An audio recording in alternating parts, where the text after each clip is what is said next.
Hello everyone, I am Suhail and welcome to my YouTube channel.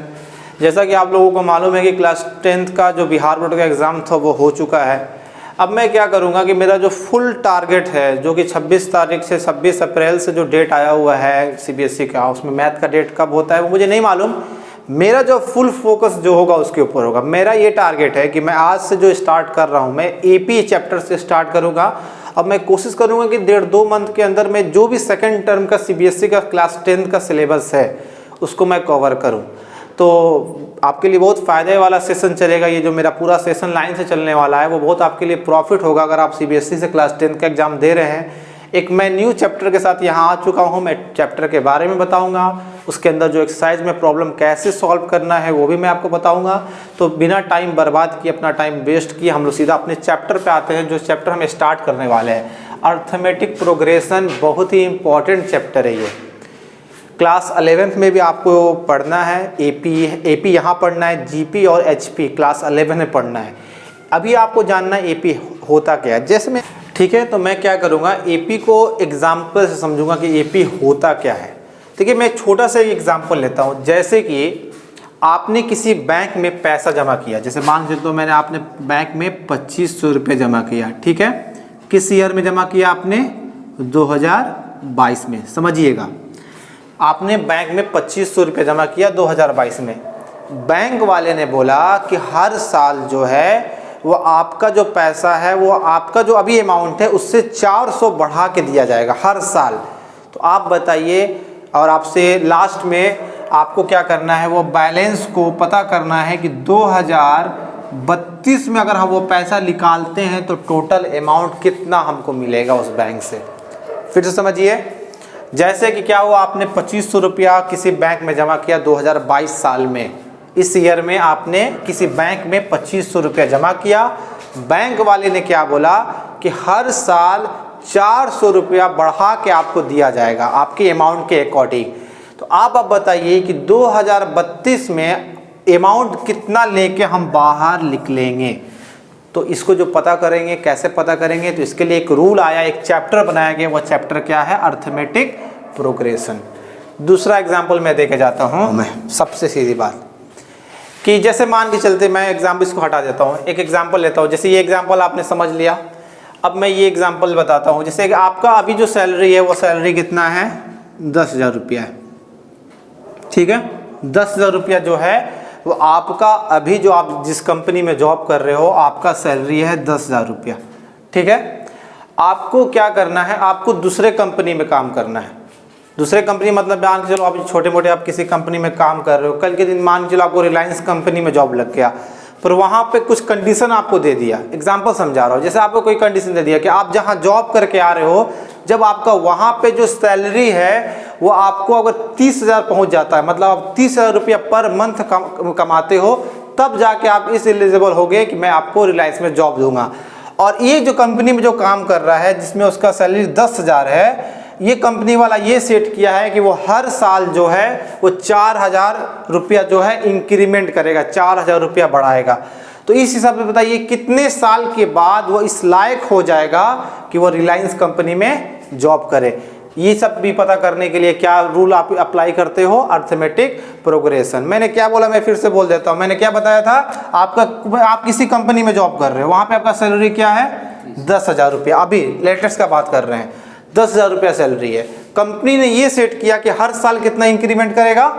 4,000 रुपया increment करेगा। हर साल 4,000 रुपया आपको बढ़ाएगा। मतलब अभी आपको 10,000 है तो एक साल के बाद क्या हो जाएगा? वो 14,000 हो जाएगा। अगले साल कितना हो जाएगा? 18,000। आपको दूसरे कंपनी में काम करना है। उस कंपनी का जो आपको मेन टारगेट है वो ये है कि जिस कंपनी में आप पहले काम करके आए हो, वहाँ कम से कम आपका सैलरी होना चाहिए 30,000। तो 30,000 सैलरी उसका कब पहुंचेगा, कितने साल के बाद इस लायक हो जाएगा कि उस बड़े कंपनी रिलायंस कंपनी में वो काम कर सकता है। अगर आपको पता करना है तो वो उसके लिए आपको किस चैप्टर का यूज़ करना पड़ता है? Arithmetic progression. ऐसे बहुत सारा यूज़ जो है वो इस चैप्टर में आपको मिलता है। बस एक फॉर्मूला आता है इसके अंदर, जिस फॉर्मूले के हेल्प से आप क्या करते हो, पूरे के पूरे इक्वेशन को सॉल्व करते हो। वो फॉर्मूला क्या है? Tn is equal to a + n - 1 d। ये फॉर्मूला बस एक यही फॉर्मूला है। इस फॉर्मूले के हेल्प से आप किसी भी चीज़ को, किसी भी वैल्यू को फाइंड कर सकते हो। चाहे ये वाला एग्जांपल मैंने समझाया या ये वाला एग्जांपल समझाया। आप अर्थमेटिक्स का मतलब क्या? अर्थमेटिक मतलब देखो, अर्थमेटिक टर्म आप समझते होगे, अर्थमेटिक मीन समझते हो। जैसे आपको ये मैंने यहाँ आपने कभी पढ़ा होगा, जैसे यहाँ लिखा है 1 2 3। अर्थमेटिक मीन में क्या होता है कि आप कोई भी लाइन से कोई सीक्वेंस नंबर दिया हुआ है, अगर आप क्या करो कि आप फर्स्ट और थर्ड को ऐड करके 2 से डिवाइड करो तो वो आपका सेंटर नंबर मिल जाए। अर्थमेटिक मीन आप पढ़े होगे। जैसे यहाँ पे 1 + 3 और इसको 2 से डिवाइड करो तो 3 + 1 क्या होता है 4, और 4 को 2 से कट करो तो क्या आ जाएगा 2 आ जाएगा। ठीक है, अभी मैं समझाऊंगा प्रोग्रेशन क्या होता है, सीक्वेंस क्या होता है, सीरीज क्या होता है, मैं अभी बताऊंगा। पहले मैं यहाँ पे आपके सामने जो फॉर्मूला लिखा हूँ कि जो मैंने जो 2 एग्जाम्पल दिया, आप इस 2 एग्जाम्पल को अप्लाई करके कैसे पता करोगे कितने साल में आपका सैलरी कितना पहुंचा, कितना मतलब आप कितने साल के बाद इस लायक हो जाओगे कि आपका मंथली 30,000 के प्लस हो जाए कि आप रिलायंस में जॉब कर सको। आप ये सब इस फॉर्मूले से के हेल्प से आप निकाल सकते हो। ये फॉर्मूला जो है हमको अर्थमेटिक प्रोग्रेशन रामानुजम ने इस फॉर्मूले को दिया था, बहुत जीनियस माने जाते थे। मैं जहाँ तक जानता हूँ, मैंने पढ़ा कि आइंस्टाइन से भी जीनियस, बहुत कम एज में जो है वो डेथ कर गए थे, बहुत नॉलेज था। फॉर्मूला है जो डराइव किया था, इस फॉर्मूले को उन्होंने ड्राइव किया था Tn = a + n-1d, जिसमें से कुछ टर्म के बारे में जानते हैं। ए का मतलब यहाँ आप देख रहे हो, ए जो है वो क्या कहलाता है आपको फर्स्ट टर्म। ए क्या कहलाता है फर्स्ट टर्म। जैसे मैंने यहाँ बताया था कि 2022 में क्या है, आप बैंक में जमा किए हो कितना रुपया 2500 रुपया। जैसे मैंने बताया आप किसी कंपनी में जॉब कर रहे हो और स्टार्टिंग में आपका सैलरी कितना है 10,000, तो मतलब आप पहला टर्म का बात कर रहे हो, पहले स्टेप का बात कर रहे हो, तो वो क्या कहलाता है फर्स्ट टर्म। ठीक है, डी का मतलब क्या होता है, डी का मतलब होता है कॉमन डिफरेंस। डी का मतलब क्या होता है कॉमन डिफरेंस, जो कि सबसे जरूरी चीज है। ये चीज होना जरूरी है, मतलब जो भी इंटरवल है, इंटरवल का गैप एपी में ऑलवेज सेम होना चाहिए। अगर सेम नहीं आता है तो भी सॉल्यूशन उसका है, क्लास 11th में है, जब आप एचपी पढ़िएगा, जीपी पढ़िएगा, वहां है। अर्थमेटिक मीन के लिए सबसे बड़ा, सबसे इंपॉर्टेंट चीज क्या है कि common difference of each interval, मैंने अभी सीक्वेंस वर्ड यूज नहीं कर रहा हूं, इज इंटरवल आर इक्वल। हर इंटरवल में क्या होना चाहिए कॉमन डिफरेंस, मतलब बीच का जो गैप होना चाहिए वो क्या होना चाहिए इक्वल होना चाहिए, तभी जाके ये फॉर्मूला भी वैलिड होगा, तभी जाके आप कोई चीज पता कर भी सकते हो। नहीं तो फॉर एग्जांपल जैसे मैंने बताया था कि 2500 रुपया 2022 में से, ये मतलब 2022 में उसने बैंक में कितना जमा किया 2500। अब मैंने नहीं मालूम है एग्जैक्ट मैंने एग्जांपल क्या बताया था, मैं अभी हो सकता है एग्जांपल चेंज भी हो। जैसे मैंने यहाँ बताया था कि 2022 में से इसको बैंक में 2500 जमा किया, हर साल क्या हुआ 300 बढ़ा के देगा, तो भाई हर साल 300 बढ़ाएगा, तो 300 हर साल बढ़ रहा है, तो 300 इंटरवल क्या है, सब में क्या है सेम है ना। जैसे 2500 में 300 ऐड करो, जैसे ये पहले मतलब पहले साल उसको 2500 तो जमा किया वो, अगले साल उसको 300 बढ़ा के दिया जाएगा, कितना हो जाएगा 2800। फिर उसके अगले साल 2800 में 300 बढ़ा दो, कितना हो जाएगा। अब आप देखो ना, सब में चेक करो ना, सब में कितना कितना गैप आ रहा है 300 का है। तो यही इंटरवल जो है वो हमेशा ईपी के अंदर सेम आना चाहिए। अगर वो इंटरवल सेम नहीं है तो वो ईपी ही नहीं है, वो आपको आगे पढ़ना पड़ेगा। ठीक है, वही हो गया कॉमन डिफरेंस। कॉमन डिफरेंस हमेशा कैसे पता करते हैं, सेकंड वाले टर्म में से फर्स्ट वाले टर्म को माइनस करते हैं। जैसे यहाँ पे 2800 में से क्या, अगर हमको यहाँ डी फाइंड करना है तो कैसे फाइंड करेंगे, 2800 में कितना माइनस करेंगे 2500, तो हमको क्या हम मालूम चल जाएगा 300, मतलब हर एक इंटरवल का गैप। डी कैसे पता करते हैं, सेकंड टर्म में से फर्स्ट टर्म को माइनस करके। अब दो चीज जो है वो का मतलब समझने का चीज है, वो है एन और वो है टीएन। एन का मतलब होता है नंबर ऑफ टर्म, एन का मतलब होता है नंबर ऑफ टर्म, और टीएन का मतलब होता है एंथ टर्म। एंथ टर्म भी बोल सकते हो या आप उसको लास्ट टर्म भी बोल सकते हो। ये दो चीज आपको समझना बहुत जरूरी है। एन क्या होता है, टीएन क्या होता है।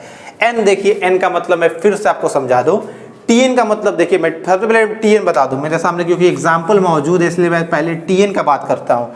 जैसे मैंने यहाँ पे एक एग्जाम्पल दिया था कि आप जिस कंपनी में जॉब कर रहे हो, तो आपका स्टार्टिंग, आप जिस कंपनी में जॉब कर रहे हो तो आपका स्टार्टिंग जो है पहले साल का इनकम जो है मंथली कितना मिल रहा है आपको? 10,000। ये मैंने आपको बताया। फिर मैंने क्या बताया कि देखो आपको रिलायंस कंपनी में जाना है, वहाँ का टारगेट है कि आपको कितना अचीव करना है? 30,000 रुपया आपको कम से कम कमा लेना है। 30,000 रुपया जब आप इस कंपनी में कमाते होगे तो आप इस लायक बनोगे कि आप रिलायंस में जॉब करो। कितना? 30,000 का बात कर रहा है, तो 30,000 के बाद तो मैं उस लायक हो जाऊंगा ना। तो 30,000 जो है वो मेरा क्या है? एंड टर्म, मेरा जो लास्ट टारगेट है। जैसे यहाँ पे मैंने एग्जाम्पल दिया था कि 2022 में 2500 रुपया में मुझे मेरा जो है बैंक मैंने जमा किया।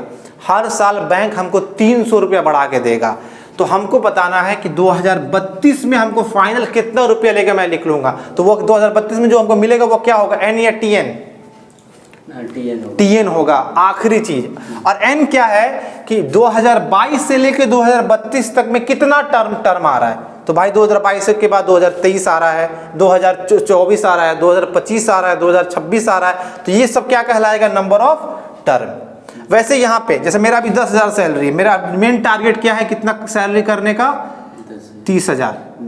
मतलब यहाँ पे 30,000 के बाद तो मैं उस लायक हो जाऊंगा कि बड़ी कंपनी रिलायंस कंपनी में मैं जॉब कर सकता हूँ। तो भाई मेरा 10,000 से लेके 30,000 तक ये मेरा हो गया पहला टर्म। ये आपको समझ में आ गया, ये मेरा समझ में आ गया। ये मेरा क्या है? लास्ट टारगेट है, आखिरी टर्म, मतलब इतना तक हमको कमाना है। और मैंने बताया कि हर साल मेरा इंक्रीमेंट 4-4 हज़ार, हर साल जो वो कंपनी हमको 4,000 रुपये बढ़ा रहा है। तो 4,000 जो बढ़ा रहा है तो क्या हो गया? इसके बाद 10,000 के बाद 14,000, 14,000 के बाद 18,000, ऐसे 18, 22, 28, 22 के 26, ये जाते जाते जितना टाइम लगेगा, जितना टर्म आएगा 30,000 पहुंचने तक में, वो क्या कहलाता है? Number of term. यही होता है नंबर ऑफ टर्म। एक छोटे से एग्जांपल से मैं और समझा दूं। जैसे कि एक बॉक्स है, ये मेरा बॉक्स है, पहला बॉक्स। इस बॉक्स में मैंने 10 पेन रखा है, ठीक है। फिर ये इसके बाद मैंने एक दूसरा बॉक्स रख दिया, ये मेरा बॉक्स 2 है, ठीक है। इसमें मैंने 20 पेन रखा है। ऐसे ही करके मैं इसको भी थोड़ा हटा देता हूँ। और इसके बाद मैंने एक तीसरा बॉक्स रखा है यहाँ पे। इस बॉक्स में कितना पेन है? 30 बॉक्स है। ये मेरा थर्ड बॉक्स है। डॉट डॉट डॉट डॉट, मतलब डॉट डॉट का मतलब ये है कि कोई वैल्यू है यहाँ पे, इसके बीच में ऐसा नहीं कोई नंबर नहीं है, इसके बीच कोई ना कोई वैल्यू होगा। लास्ट बॉक्स है ये एंथ बॉक्स, यहाँ मैं लिख दे रहा हूँ, आखिरी बॉक्स है। इसमें मेरा जो पेन है वो है 1658930। अब सोच लीजिए कितना नंबर ये बॉक्स होगा, इतना पेन है। देखिए इस फॉर्मूले का हेल्प से आप क्या क्या चीज़ मतलब फाइंड कर सकते हो, कितना इंपॉर्टेंट फॉर्मूला है वो आपको यहाँ समझ में आ जाएगा। जैसे कि आपके पास एक पहला बॉक्स है, पहले बॉक्स में 10 पेन है, दूसरे बॉक्स में 20 पेन है, तीसरे बॉक्स में 30 पेन है। ऐसे करते करते करते जो सबसे आखिरी बॉक्स है उसमें इतना पेन है, लाख करोड़ तक पहुंच गया। आपको अगर पूछ देता है कि बताइए कि 60वें नंबर बॉक्स पे, 16 नंबर बॉक्स पे कितना पेन होगा, वो आप पता कर सकते हो with the help of arithmetic progression, with the help of formula Tn = a + n-1d। बस एक चीज सेम होना चाहिए। अगर एक चीज वो सेम नहीं होता है तो आपका सारा लॉजिक खत्म हो जाएगा। वो क्या चीज है कि common difference of each sequence are equal. हर इंटरवल का गैप जो होना चाहिए वो इक्वल होना चाहिए। जैसे यहाँ पे तो इक्वल दिख रहा है आपको, 10 है, 20 है, 30 है, कितना कितना का इंटरवल है? 10-10 का इंटरवल है। मतलब 30 के बाद क्या आएगा? 40, 40 के बाद क्या आएगा? 50। ये इंटरवल होना बहुत जरूरी है। अगर ये इंटरवल नहीं होता है तो यहाँ पे आपको पढ़ना नहीं है एपी में, वो आगे चल के पढ़ना है जीपी और एचपी में, ठीक है। तो आप इस फॉर्मूले के हेल्प से इजीली फाइंड कर सकते हो कि 60वें पोजीशन पे बॉल जो होगा वो कितना बॉल होगा। देखिए मैं पता करके बताता हूँ पेन कितना होगा। जैसे यहाँ मैं बात करता हूँ आपको ए का फर्स्ट टर्म क्या होगा, जहां से वो स्टार्ट होता है। तो स्टार्ट कहाँ से हो रहा है? 10 से, तो ए हो गया 10। डी के लिए मैंने क्या बताया था कि सेकंड में से फर्स्ट घटाते हैं। तो सेकंड बॉक्स में कितना पेन है? 20। और फर्स्ट बॉक्स में कितना पेन है? 20 में से 10 जाएगा 10। देखिए मेरा ए हमको मालूम चल गया, डी मालूम चल गया। 16 बॉक्स मतलब 60वें बॉक्स पे कितना पेन होगा। तो ये 60 क्या है? एन है या टीएन है? ये टीएन है। टीएन कैसे हो सकता है? खुद थोड़ा सा सोचो। एन होगा। देखो बात आएगा कि उस जगह पे कौन है। मुझे 30,000 रुपया टारगेट है कमाना, 2032 में मुझे कितना पैसा मिलेगा वो टारगेट है वो क्या है, वो मेरा आखिरी बात हो रहा है।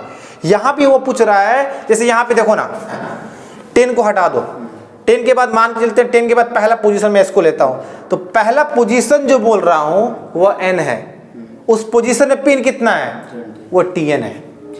मैं तुमसे ये पूछ रहा हूँ कि दूसरे पोजीशन पे तो दूसरा पोजीशन क्या है, n है, n इज इक्वल टू 2, और दूसरे पोजीशन पे पिन कितना है, तो वो मेरा Tn है।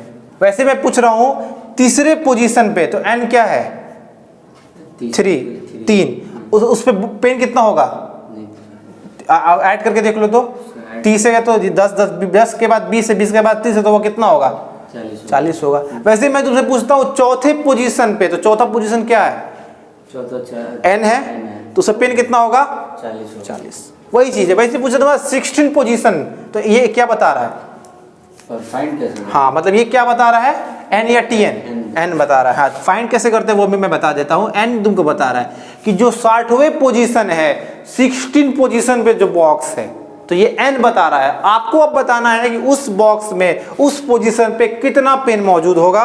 उसके लिए फॉर्मूला सिंपली आप ट्राई करोगे, Tn is equal to a plus n minus 1d।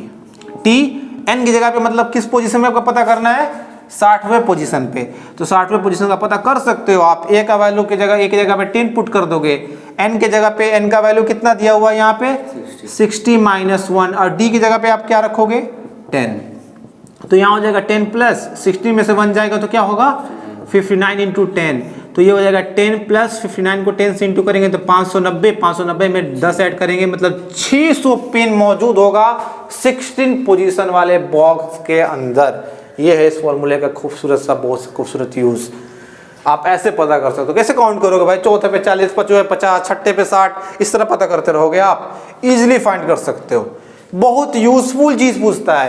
ये तो मैंने बहुत आगे का बात कर दिया, आपसे ऐसा बात करेगा एपी में, एपी का हेल्प मैं यूज में बता रहा हूँ। अगर कह देगा कोई बॉक्स है, आपको कुछ भी नहीं मालूम, आपको ये भी नहीं बोलेगा कि पहले पे बॉक्स में कितना है, बस कह दिया वो ईपी में है, और कह दिया कि 90वें नंबर पोजीशन पे जो बॉल है वो कितना है 30 बॉल है, और कह दिया कि आपको 32वें पोजीशन पे जो बॉल है वो कितना है 130 है। आप बताओ पहला पोजीशन में बॉल कितना होगा, वो भी आप पता कर सकते हो with the help of AP इस फॉर्मूले से। यहाँ तो बहुत इजी दे दिया था, लोग अपने से कोई दिमाग ट्रिक लगाता होगा, बन भी जाता होगा। यहाँ देखिए आप, यहाँ पे कुछ भी गिवन नहीं है, बस क्या बोल दिया है कि 90वें पोजीशन पे जो बॉक्स है उस बॉक्स के अंदर 30 बॉल है, और 32वें पोजीशन पे जो बॉक्स है उसके अंदर 130 बॉल है। तो बताइए पहले पोजीशन पे जो बॉक्स होगा उसके अंदर कितना बॉल होगा, आप वही पता कर सकते हो with the help of AP. ये जब क्वेश्चन में आएगा, जब मैं बनाऊंगा एक्सरसाइज सॉल्व करूंगा, तो मैं ये भी सिखाऊंगा इसे सॉल्व कैसे करते हैं। ये था एपी, ये मैंने बताया एपी के बारे में, यही होता है एपी। सीक्वेंस और सीरीज समझना पड़ेगा आपको। सीक्वेंस क्या होता है, देखिए किसी फॉर्म में लिख देना, जैसे मैं सीक्वेंस और सीरीज आपको बता दूं, सीक्वेंस और सीरीज में अंतर क्या होता है वो भी मैं बता दूं। जैसे क्या है, आपने कहा कि आपको लाइन से प्राइम नंबर लिखना है, आपको प्राइम नंबर लिखना है, तो प्राइम नंबर क्या हो जाएगा, आपको प्राइम लिखना है, तो प्राइम होगा 2, 3, 5, 7, ऐसे करके आपने नंबर लिख दिया, तो वो क्या कहलाएगा एक। आप लाइन से एक सेट के फॉर्म में आप लिखे जा रहे हो, लाइन से एक नंबर लिखे जा रहे हो, वो सब क्या है 2 भी एक प्राइम है, 3 भी एक प्राइम है, 5 भी प्राइम है, 7 भी प्राइम है। जैसे आप नेचुरल नंबर लिख रहे हो 1 2 3 4 5 डॉट डॉट, ये क्या है, ये एक तरह का सीक्वेंस है। आप इसको प्रोग्रेशन ही बोल सकते हो। और अब वही बात आता है सीरीज। सीरीज क्या होता है, आप इसी फॉर्म को अगर सम के फॉर्म में लिख दो, जैसे ये 2 3 कॉमा था तो आप ऐसे लिख दो 2 + 3 + 5 + 7, तो वो क्या कहला जाएगा, सीरीज कहलाएगा। जैसे यही नंबर है, आप इसको इस प्लस के फॉर्म में लिख दिए 1 + 2 + 3 + 4 + 5, प्लस के फॉर्म में किसी भी ऑर्डर को आप लिख देते हो, वो सीरीज बन जाता है। नॉर्मल कॉमा दे के आप दिखाते हो, बस एक ही चीज को, मतलब कि यहाँ आप क्या बताना चाहते हो, आप सब जो भी लिखो क्या है, वो एक क्या है, प्राइम नंबर है। जैसे आपने यहाँ एक डॉट डॉट करके नंबर लिखा, वो सारा क्या है, एक तरह का नेचुरल नंबर है। मतलब किसी सेट को किसी फॉर्म में आप दिखा दिए हो कॉमा के हेल्प से, वो क्या कहलाता है, सीक्वेंस। एक फाइनाइट सीक्वेंस होता है, एक इनफाइनाइट होता है। इनफाइनाइट जो खत्म नहीं हो, और फाइनाइट मतलब कहीं रुक जाए, जैसे यहाँ पे मैंने रोक दिया तो वो फाइनाइट होगा। ठीक है, यही चीज है। इसी को मैं और भी अब ज़्यादा अंदर तक समझाते जाऊंगा तो आप कंफ्यूज होने लगोगे। आप इस वीडियो को खुद से 1-2 बार देखिएगा, आपको समझ में आएगा। मैं क्या करूंगा, मैं अगले वीडियो में मैं एक्सरसाइज स्टार्ट करूंगा। एक्सरसाइज के अंदर भी मैं कोशिश करूंगा कि मैं ज़्यादा से ज़्यादा क्वेश्चन आपको समझा सकूँ, ठीक है। तब तक के लिए मैं मिलता हूँ अगले वीडियो में। तब तक के लिए आप लोग अगर प्रैक्टिस होता है तो करिए। मैं एक्सरसाइज से स्टार्ट करूँगा। जैसे CBSE में ज़्यादा पढ़ना नहीं है, फर्स्ट एक्सरसाइज है, तो मैं फर्स्ट एक्सरसाइज को अच्छी तरह से NCERT और RS अग्रवाल दोनों से क्लियर कराऊंगा। तो सीधा अगले वीडियो में मिलते हैं, तब तक के लिए गुड बाय।